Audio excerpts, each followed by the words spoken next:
Martā ir izveidots jauns vides un atkritumu apsaimniekošanas uzņēmums Eko Baltija vide, apvienojot 3 pieredzes bagātus nozares uzņēmumus – Jūrmales ATU, Eko Rīga un Kurzemes Ainava. Tas ietilpst Latvijā lielākās vides apsaimniekošanas uzņēmumu grupā Eko Baltija un plānots, ka nākotnē Eko Baltija vide kļūs par vadošo nozares uzņēmumu.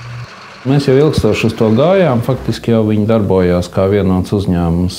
Tas formālais brīdis tad ir šogad martā, kad apvienojās 3 lielākie uzņēmumi, kas ir mūsu grupā, un izveidoja lielāko uzņēmumu Latvijā atkritumu jomā. Visi uzņēmumi ir Latvijas mērogiem pietiekoši lieli, ar pietiekoši ilgu pieredzi, un katrā ir savas stiprās puses.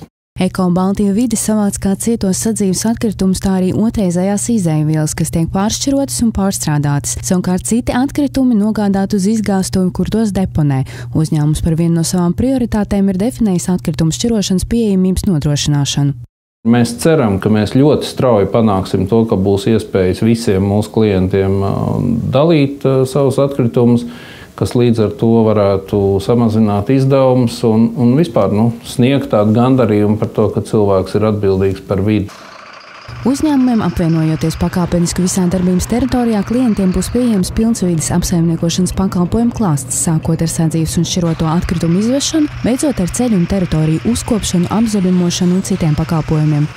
Tuvākie plānotie darbi ir pirmām kārtām tehnikas apvienošana, analīze viņas noslodze un arī cilvēku resursu noslodze, lai būtu efektīvāks darbs apvienotam uzņēmumam. Mēs veidosim vienotu unificētu sistēmu, kas ir apvienot visus tagad tos piedāvājumus zem vienu uzņēmumu un piedāvāt visos reģionos. Pašreiz uzņēmums Eko Baltija vide nodrošina pakalpojumus 22 Latvijas novados, apkalpojot 30 000 klientu.